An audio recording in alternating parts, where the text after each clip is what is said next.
Assalamualaikum warahmatullahi wabarakatuh. Apa kabar Sobat Land Awakening semuanya? Oke, kami akan lanjutkan cerita Yechennya. Tapi seperti biasa yang belum tekan tombol like, bantu tekan tombol like-nya terlebih dahulu. Oke, kita lanjutkan saja ceritanya. Bab 1441 Xiao Changkun tidak makan di rumah pada malam hari. Menurutnya, ia makan malam bersama beberapa pimpinan perkumpulan seni lukis dan kaligrafi serta beberapa tulang punggung universitas lansia. Setelah pukul 9 Xiao Changkun menelepon Ye Chen. Saat Xiao Changkun menelepon, Ye Chen sedang menonton TV di ruang tamu bersama istrinya. Ibu mertua Ma Lan mengenakan topeng kaviar anti penuaan, berbaring telentang di sofa kursi empuk, dengan santai menelusuri platform video pendek, dan bergumam di mulutnya saat dia menggulir, "Oh, jangan bilang, gadis Jepang yang datang ke Jinling kami untuk berpartisipasi dalam kompetisi pertempuran. Dia terlihat sangat baik." Ye Chen tahu bahwa dia pasti berbicara tentang Nanako Ito, dan telepon bergetar tanpa memikirkannya. Yang dia pikirkan hanyalah uang, membuat wajah, bermain kartu, dan menjadi cantik sepanjang hari. Dia tidak punya uang sekarang, dan dia tidak keluar untuk bermain, karena kakinya sangat tidak nyaman. Selain itu, dia kehilangan 2 gigi depannya, dan citranya rusak parah. Ketika kakinya sembuh dan giginya ditambal, dia pasti akan berpikir untuk keluar setiap hari. Jika dia tidak punya uang, dia tidak tahu apa yang akan dia lakukan. Namun, untuk Ye Chen, akan lebih baik jika dia bisa mengirimnya keluar hanya dengan sedikit uang. Jadi, Ye Chen berkata dengan tenang, "Bu, ketika kakimu sembuh dan gigimu ditambal, aku akan memberimu 50.000 yuan sebulan sebagai uang saku." "Benarkah?" Ma Lan tiba-tiba menjadi gembira. 50.000 sebulan memang uang saku yang banyak. Ketika dia memiliki 2 juta di tangannya sebelumnya, dia tidak akan rela mengeluarkan uang sebanyak itu dalam sebulan. Nyatanya, pengeluaran harian Ma Lan tidak lebih dari sesekali bermain kartu, berbelanja dengan kakak perempuannya yang sudah tua, membuat wajah, mengadakan pesta makan malam, bernyanyi karaoke, dan sesekali membeli pakaian dan produk perawatan kulit 50.000 yuan sebulan sebenarnya sudah cukup. Dia dengan bersemangat berkata kepada Ye Chen, "Menantu yang baik, mengapa ibu tidak menyadari bahwa kamu begitu baik sebelumnya?" Pada saat ini, Ma Lan hanya ingin menyanjung Ye Chen. Jadi dia berkata kepada Xiao Churan dengan sengaja dan sungguh-sungguh, "Oh, Churan, kamu tahu bahwa kamu tidak muda, dan kamu telah menikah dengan Ye Chen selama hampir 4 tahun. Jika kamu bertanya padaku, kalian berdua harus punya anak. Keluarga kami berempat tinggal di villa yang begitu besar sekarang, dan itu benar-benar sepi. Jika ada anak berlarian, itu akan sangat hidup." Ye Chen terkejut ketika mendengar ini. "Oke, ibu mertua saya sendiri benar-benar terbuka untuk uang. Sepertinya dia benar-benar tunduk pada uang sekarang. Anda tahu, di masa lalu, dia berulang kali memberitahu Xiao Churan bahwa Xiao Churan tidak boleh menjalin hubungan dengannya." Ye Chen masih ingat bahwa sekali, wanita tua ini bergegas ke kamar tidurnya dan Xiao Churan di pagi hari, karena dia bermimpi bahwa mereka berdua menikah. Dia sangat ketakutan sehingga dia ingin memeriksanya. Di lain waktu, Dong Ruolin meminta istrinya untuk pergi ke pemandian air panas bersamanya. Setelah wanita tua itu mendengarnya, agar tidak membiarkan dirinya mengambil keuntungan dari istrinya, dia bahkan memintanya untuk memakai kini wajah dan menyuruhnya tidur di kamar terpisah dengannya. Namun, dia tidak pernah bermimpi bahwa sikapnya akan berubah 180 derajat. Jadi, dia segera mengangguk setuju. "Bu, kamu benar sekali. Keluarga kami kekurangan 1 anak, oh tidak, kami kekurangan 2. Ma Lan tertawa dari samping dan berkata, "Kamu ingin 3 anak, ketika saatnya tiba, aku akan dengan sepenuh hati merawat anak-anakmu." Ye Chen berkata sambil tersenyum, "Bu, kalau begitu akan sulit bagimu, apakah itu?" "Wajar." Ye Chen mengangguk, melirik Xiao Churan yang tersipu, dan merasa bahagia. Tampaknya selama uangnya ada, Ma Lan akan dengan mudah membelot ke sisinya. Tapi sekarang berbeda dari sebelumnya, saya kehilangan lebih dari 2 juta yuan karena judi, dan saya tidak bisa mengendalikan kekuatan keuangan keluarga. Tetapi jika putrinya benar-benar melahirkan anak kembar untuk Ye Chen, maka uang saku bulanannya akan meningkat dari 50.000 menjadi 250.000. 250.000 itu benar-benar bisa hidup seperti seorang wanita. Xiao Churan tidak menyangka bahwa Ye Chen akan melancarkan serangan uang terhadap ibunya. Dan saya tidak menyangka bahwa efek serangan uang ini terlihat sangat bagus. Tiba-tiba, dia sangat malu sehingga dia ingin menyelinap masuk. Setelah keduanya tiba di Tianxiang Mansion, mereka melihat beberapa orang tua yang sedang bercanda dan tertawa di depan pintu. Orang tua itu dan Han Meiking berdiri berdampingan. Xiao Changkun dianggap tampan di antara orang paruh baya dan lanjut usia, dan temperamen serta penampilan Han Meiking bahkan lebih unggul di antara teman-temannya, jadi berdiri bersama. Mereka benar-benar pasangan yang serasi. Saat ini, keduanya sedang berbicara dan tertawa dengan orang lain, terlihat serasi dan natural. Han Meiking juga memegang kotak hadiah, yang merupakan perangkat perawatan kulit kaviar yang sama yang diberikan Ye Chen kepada Xiao Churan dan Malan. Melihat ini, Xiao Churan merasa sangat tidak nyaman. Dia bertanya kepada Ye Chen, "Kamu pikir ayahku tidak akan menipu, kan, istri? Hal semacam ini di luar kendali anak-anak kita. Orang tua punya rencana dan rencana mereka sendiri. Jadi jangan ikut campur." Pada saat ini, sebuah mobil bisnis Buick GL8 berhenti di depan beberapa orang tua, dan seorang pemuda keluar dari mobil. Sekilas Ye Chen mengenalinya. Itu adalah putra Han Meiking, Paul. Begitu Paul keluar dari mobil, dia menyapa beberapa orang tua dengan sangat sopan. Pada saat yang sama, dia menyerahkan tas hadiah kepada Han Meiking. Setelah Han Meiking mengambil tas kado, dia berbalik dan menyerahkan tas kado langsung ke Xiao Changkun. Xiao Changkun jelas terkejut, dan sepertinya mengelak beberapa kali. Tetapi ekspresi Han Meiking sangat gigih, jadi dia menerimanya dengan sedikit malu. Ye Chen dan Xiao Churan ada di dalam mobil, agak jauh dari mereka, jadi mereka tidak bisa mendengar apa yang mereka bicarakan. Namun jika dilihat dari artinya, terlihat bahwa Han Meiking seharusnya meminta bantuan putranya Paul, dan menyiapkan hadiah balasan untuk Xiao Changkun. Melihat mereka berdua bertukar hadiah, Xiao Churan bahkan lebih tertekan. Lihatlah ayah dan bibi Han. Mereka bertingkah seperti teman biasa. Mereka hanyalah pasangan paruh baya yang sedang jatuh cinta. Ye Chen sedikit mengangguk. Dia sudah lama melihat bahwa kedua orang ini masih memiliki kasih sayang yang dalam satu sama lain. Dan Han Meiking bahkan menamai Paul Han Mukun dalam bahasa Mandarin, sehingga terlihat bahwa dia tidak pernah melupakan Xiao Changkun di dalam hatinya.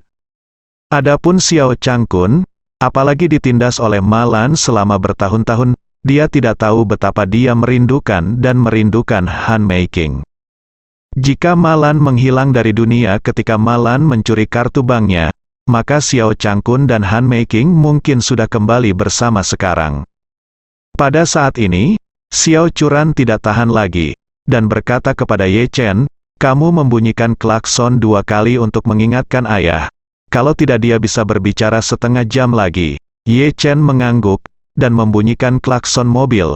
Han Meiking tersenyum sedikit, dan berkata dengan lembut, "Katakan padaku saat kamu sampai di rumah, jadi aku tidak akan khawatir." "Oke, Xiao Changkun." Tersenyum puas, memanfaatkan Xiao Changkun memalingkan wajahnya untuk berbicara dengan Han Meiking, Xiao Churan berkata kepada Ye Chen, "Ayahku mungkin tidak tahu kalau aku juga di sini, jadi aku akan pergi dan duduk di barisan belakang." Setelah mengatakan itu, dia mendorong pintu dan turun dari mobil, dan duduk di barisan belakang. Dia tahu kebiasaan Xiao Changkun membawa mobil, dia paling suka duduk di kursi penumpang. Jadi selama kursi penumpang kosong, dia pasti akan duduk tanpa ragu. Dan alasan mengapa dia ingin bersembunyi di barisan belakang adalah karena Xiao Changkun akan minum anggur dan tidak akan bisa melihat ke belakang nanti. Melihat Ye Chen mengemudi, dia pasti baru saja membuka pintu penumpang dan masuk. Seperti yang diharapkan, Xiao Changkun telah menyapa Han Meiking dan yang lainnya, dan berlari dengan tergesa-gesa, datang ke depan mobil, membuka pintu penumpang tanpa ragu, duduk, dan menyanyikan sebuah lagu, "Aku tersenyum puas, aku tersenyum puas." Setelah bernyanyi, dia tersenyum dan berkata kepada Ye Chen, "Menantu yang baik, terima kasih telah melakukan perjalanan khusus ini untuk menjemputku. Mengapa? Aku harus sopan, itu benar." Xiao Changkun menepuk lengan Ye Chen dan berkata dengan rasa terima kasih, "Terima kasih atas produk perawatan kulit yang kamu siapkan untuk ayah hari ini. Bibi Han sangat menyukainya. Oh, ini mungkin hadiah termahal yang pernah kuberikan padanya dalam hidupku." Saat dia mengatakan itu, Xiao Changkun tidak bisa menahan perasaan. "Hei, aku benar-benar berhutang banyak padamu, Bibi Han." Ye Chen masih menghela nafas ketika mendengar dia berbicara tentang Han Meiking secara langsung. Terserah, tapi dia tidak tahu bahwa putrinya Xiao Churan sedang duduk di barisan belakang. Memikirkan hal ini, dia buru-buru mengedipkan mata pada Xiao Changkun untuk mengingatkannya bahwa ada seseorang di belakangnya. Xiao Changkun sangat pusing karena minum, bagaimana dia bisa memiliki kepekaan seperti itu. Sambil mendesak Ye Chen untuk mengemudi, sambil meletakkan tas hadiah di pangkuannya, dia berkata dengan gembira, "Bibi Han diam-diam meminta Paul untuk membelikanku hadiah. Ini dia, Anda mengendarainya dengan mantap, saya akan." Chen tidak punya pilihan selain mengatakan, "Oke ayah, saya akan mencoba untuk menjadi stabil, tetapi Anda juga harus berhati-hati." Ye Chen tidak lupa mengingatkannya untuk berhati-hati di belakangnya dengan matanya. Xiao Changkun tidak tahu apa maksud Ye Chen. Sambil membongkar, dia berkata dengan serius, "Ini adalah hadiah dari Bibi Han. Tentu saja aku akan berhati-hati. Jika aku merusak diriku sendiri, aku tidak dapat merusak benda ini." Xiao Changkun mengira hanya ada dia dan Ye Chen di dalam mobil. Dan Ye Chen bukan hanya menantunya, tetapi juga orang yang paling bisa dipercaya sekarang. Oleh karena itu, dia hampir tidak berdaya melawan Ye Chen, dan dia tidak takut Ye Chen mengetahui hal-hal dengan Han Meiking. Saat ini, sambil membongkar, dia menghela nafas, "Oh, menantuku yang baik, kamu tidak tahu betapa populernya Bibi Han di Universitas Lansia. Ada begitu banyak orang yang menyukainya, dari orang parubaya berusia 30-an dan 40-an, hingga pria tua berusia 60-an dan 70-an. Jika kamu tidak mengejarku, ayahmu, aku khawatir keadaan akan menjadi lebih buruk. Tutup matamu dan istirahat sebentar." "Tidak apa-apa," Xiao Changkun segera berkata. "Saya belum melihat apa yang Anda dan Bibi berikan kepada saya." Saat dia berbicara, dia sudah membuka kemasan. Luarnya, melihat kotak di dalamnya, dia tidak bisa menahan diri untuk berseru, "Aku pergi." Ternyata itu Rolex. Setelah mendengar ini, Ye Chen tanpa sadar melihatnya, dan menemukan bahwa memang ada jam tangan Rolex yang tergeletak di dalam kotak. Xiao Changkun dengan hati-hati mengambil arloji itu, melihatnya, dan menghela nafas. "Ini hantu air hijau yang sangat populer. Bukan, ini tidak bernilai 100.000 atau 80.000. Ye Chen meliriknya dan berkata sambil tersenyum, "Ayah, kamu terlalu bodoh, kan? Berapa nilainya?" Marvin Ye berkata, "Harga Rolex telah meningkat tajam akhir-akhir ini. Yang ini mungkin antara 350.000 dan 380.000. Ye Chen berkata dengan ringan, "Ayah, satu set produk perawatan kulit yang Anda berikan kepada Bibi Han bernilai hampir 390.000 yuan, dan akan hilang setelah beberapa saat.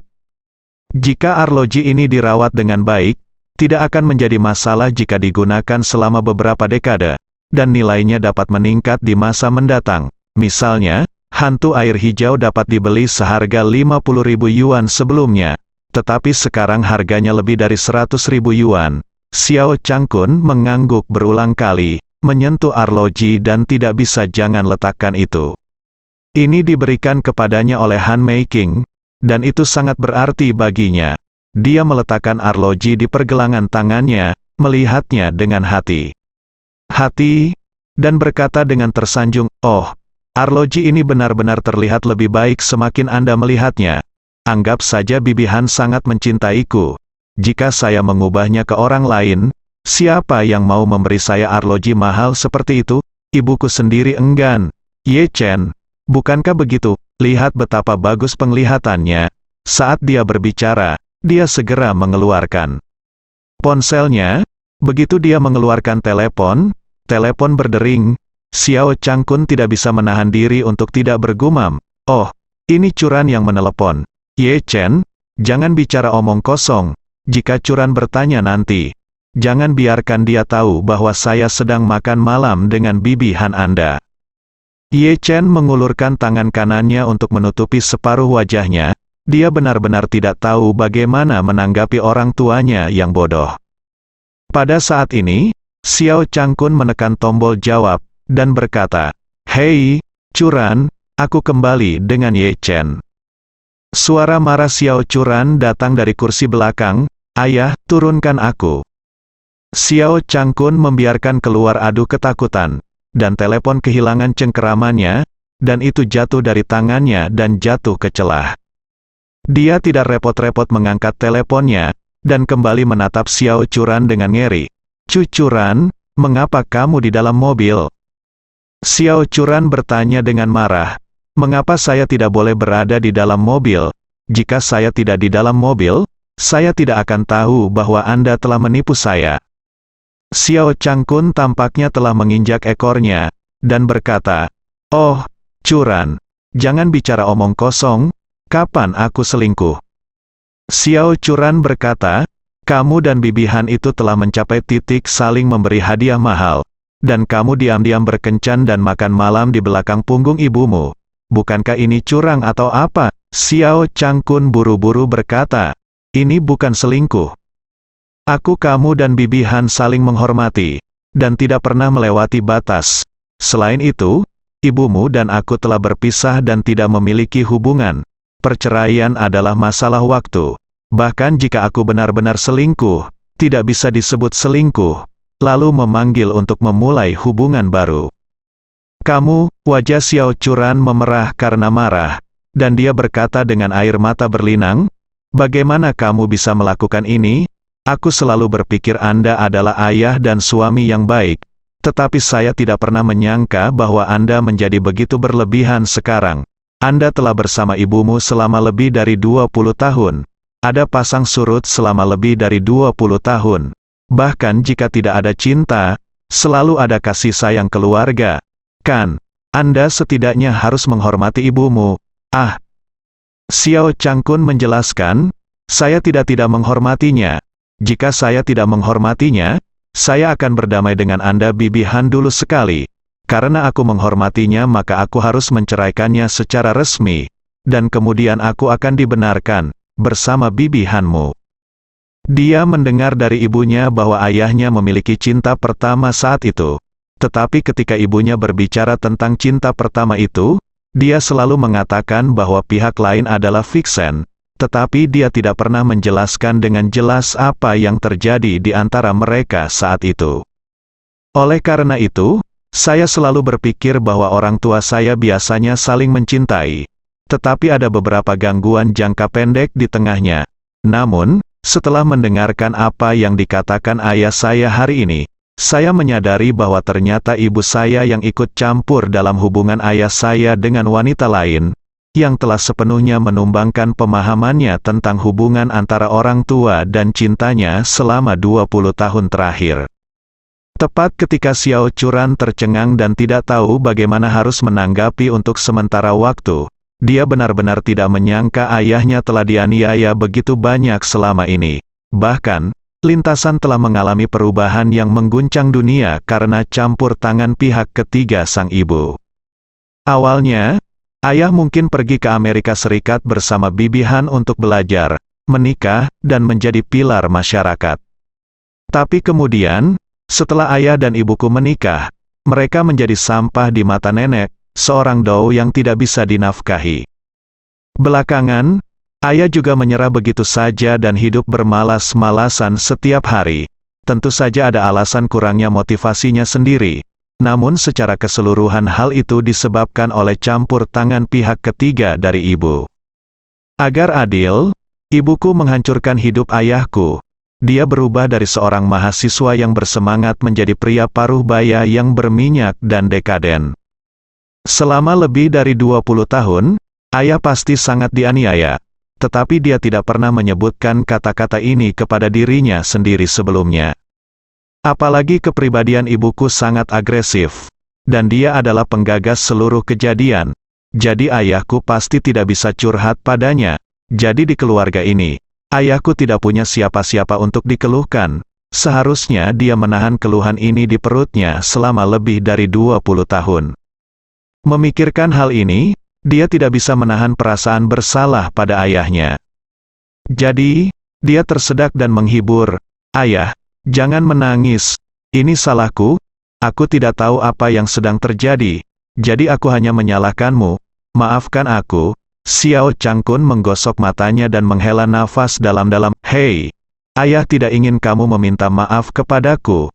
Ayah hanya berharap untuk mendapatkan pengertianmu." Oleh karena itu, dia merasa bahwa satu-satunya hal yang dapat dia lakukan sekarang adalah berhenti mencampuri urusan orang tuanya. Apakah itu keluhan mereka saat itu atau keterikatan saat ini, saya tidak akan mempedulikannya lagi. Xiao Changkun tidak mengharapkan putrinya untuk mendukungnya dengan jelas. Tidak ikut campur sudah merupakan hasil terbaik yang dapat dia pikirkan. Jadi dia berkata dengan bersemangat, "Oh, Curan, kamu bisa melakukan ini. Ayah juga terima kasih, Xiao." Curan menghela nafas pelan, dan berkata, "Ayah, lebih baik kamu tidak memakai jam tangan yang diberikan Bibi Han saat kamu di rumah. Jangan sampai ibu melihatnya dan bertanya apa yang terjadi. Saya pasti tidak akan memakai jam tangan ini ketika saya di rumah mulai sekarang." Meskipun Ye Chen di samping belum berbicara, tetapi mendengar ini, dia sedikit lega untuk lelaki tua itu. Sungguh tidak mudah bagiku sebagai orang tua. Sebenarnya alasan mengapa dia menahan Malan selama bertahun-tahun terutama karena Xiao Curan. Jika bukan karena putrinya, dia tidak akan mampu menanggungnya sepanjang waktu. Jadi terlihat dari sini bahwa ayah mertuanya bukannya tidak berguna, setidaknya cinta kebapakannya pada Xiao Curan adalah masih sangat hebat. Selain itu, bahkan ketika dia ditanya oleh Xiao Curan, dia tidak pernah mengatakan bahwa keluhan selama 20 tahun terakhir adalah untuk Xiao Curan, dan dia pantas mendapatkan 4 kata cinta kebapaan seperti gunung. Kembali ke Thomson Yipin, Ye Chen hendak masuk ke komunitas ketika dia tiba-tiba melihat Nanako Ito berdiri di gerbang komunitas dengan mengenakan topeng. Meski topeng menutupi wajahnya, Ye Chen masih bisa menilai bahwa wanita ini adalah Nanako Ito dari bentuk tubuh, gaya rambut, dan perasaannya. Melihat dia sedang mengemudi dari dekat, Nanako Ito tanpa sadar mengambil beberapa langkah ke arahnya. Tetapi dia mungkin telah melihat Xiao Changkun dan Xiao Curan di dalam mobil, jadi dia berhenti lagi. Ye Chen tahu bahwa istri dan ayah mertuanya ada di dalam mobil, dan dia tidak bisa berhenti untuk menyapanya, atau menanyakan apa yang dia cari, jadi dia hanya bisa mengendarai mobil terlebih dahulu, berpikir bahwa dia akan melakukannya, cari alasan nanti dan keluar untuk melihat-lihat. Mobil kembali ke Villa Thomson Yipin, dan sebelum mobil Ye Chen berhenti, Xiao Changkun sudah menyimpan arloji yang diberikan Han Mei King padanya. Setelah mobil benar-benar berhenti, dia buru-buru membuka pintu dan keluar dari mobil, dan menyembunyikan arloji di BMW-nya sendiri. Ye Chen memikirkan Nanako Ito di pintu, dan berkata, "Kamu masuk dengan ayah dulu, dan aku akan keluar." Xiao Curan bertanya dengan rasa ingin tahu, "Mengapa kamu keluar begitu larut?" Ye Chen berkata, "Aku akan membeli beberapa tablet perlindungan hati untuk ayah. Bukankah dia mabuk?" Ketika Ye Chen keluar dari villa, tidak ada tanda-tanda Nanako Ito di pintu. Dia mencari-cari beberapa kali, tetapi tidak menemukan Nanako Ito. Ini membuat Ye Chen bertanya-tanya, perasaannya barusan tidak salah. Meski gadis itu memakai topeng, tapi dia yakin dia adalah Nanako Ito. Sejak dia datang ke Tang Chen Yipin, dia pasti datang untuk mencarinya. Mengapa dia tiba-tiba menghilang? Memikirkan hal ini, Ye Chen tidak bisa menahan nafas. Dia benar-benar tidak mengerti sirkuit otak gadis Jepang ini. Saat ini, Nanako Ito sedang bersembunyi di kedai teh susu, mengawasi Ye Chen dari kejauhan. Melihat Ye Chen tampak sedikit tersesat, dia juga merasakan perasaan aneh di suatu tempat di hatinya. Dia benar-benar datang untuk melihat Marvin Ye malam ini, dan final akan segera hadir. Dan dia juga tahu bahwa akan sulit baginya untuk menang melawan Qin Aoswei, dan dia bahkan mungkin akan cedera dalam kompetisi tersebut. Baik tuannya maupun keluarganya tidak ingin dia terus berpartisipasi di final. Namun, dia merasa bahwa seorang pejuang yang berkualitas mungkin tidak sekuat yang lain. Tetapi tekadnya tidak boleh dikalahkan oleh lawan. Jadi dia memutuskan untuk terus berpartisipasi dalam kompetisi dan pada saat yang sama bersiap untuk cedera dalam kompetisi. Untuk itu, ayahnya mengirimkan pesawat khusus dan tim medis top Jepang. Tim ini akan berada di tempat kejadian selama final. Jika Nanako Ito terluka selama pertandingan, mereka akan segera menyelamatkannya. Pada saat yang sama, mereka akan membawanya ke Tokyo untuk perawatan dalam waktu 3 jam dengan pesawat khusus. Jadi, kalau begitu, setelah dia memasuki arena, dia mungkin tidak memiliki kesempatan untuk bertemu Ye Chen, jadi Nanako Ito berpikir untuk datang menemuinya lagi malam ini. Namun, dia tidak menyangka bahwa ketika dia menunggu di pintu Tang Chen Yipin dan melihat Ye Chen mengemudi kembali, dia menemukan bahwa ada seorang wanita yang sangat cantik duduk di kursi belakang mobil, yang membuatnya tiba-tiba menyadari bahwa wanita itu pasti istri Ye Chen. Pada saat itu, dia merasa sedikit tersesat, dan merasa bahwa dia tidak boleh mengganggu pria yang sudah menikah, jadi dia bersiap untuk kembali ke hotel. Tetapi meskipun dia akan pergi, dia masih ingin tahu di dalam hatinya apakah Ye Chen telah melihatnya dan apakah dia akan keluar untuk menemuinya. Jadi dia memesan secangkir teh susu di toko teh susu ini dan duduk. Dalam hati Nanako Ito, perasaannya terhadap Ye Chen sangat rumit.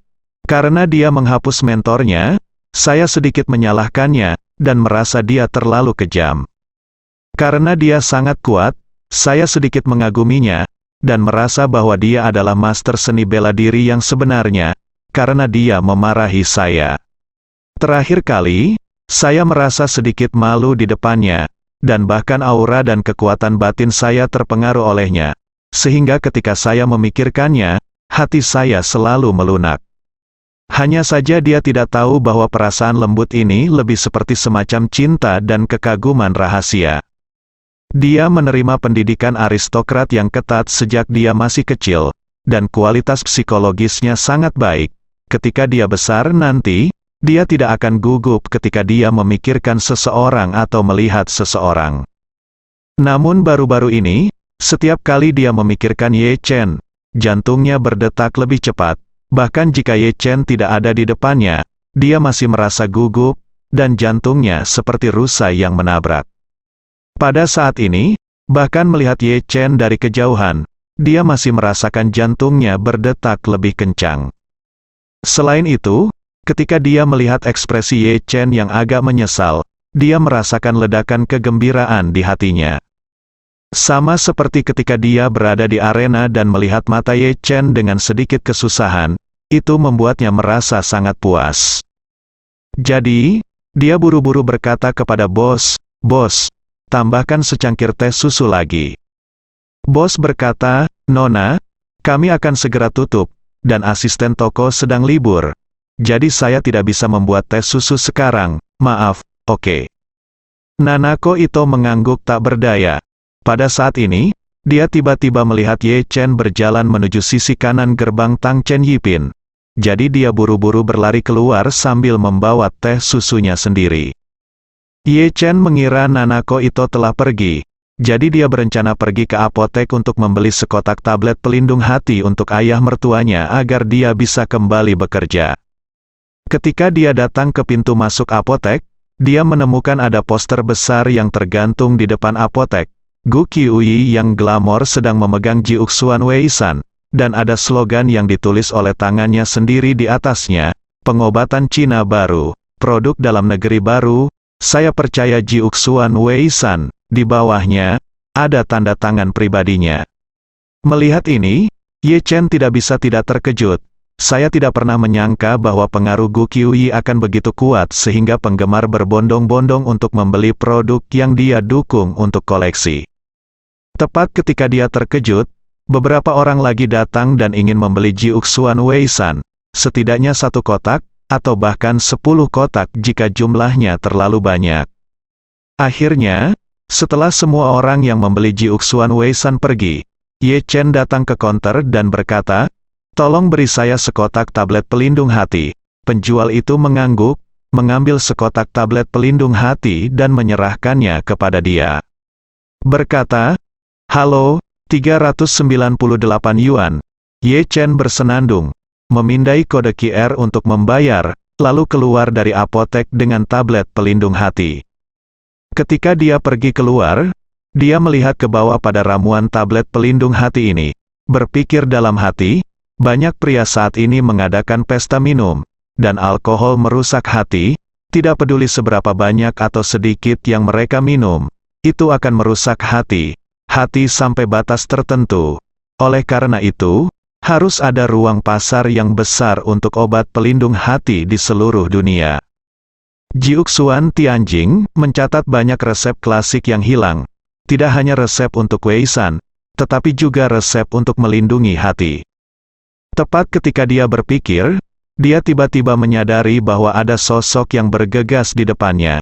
Dia tanpa sadar mengerahkan energi spiritualnya dan mempersiapkan diri untuk serangan balik defensif Nanako itu dengan mata seperti bulan yang cerah. Dia sedikit terkejut tiba-tiba. Dia mengira gadis itu telah pergi, tetapi dia tidak menyangka dia ada di sini. Dan Nanako itu malu dan gugup saat ini. Dia melihat wajah Ye Chen dari jarak dekat, dan tiba-tiba tidak tahu harus berkata apa.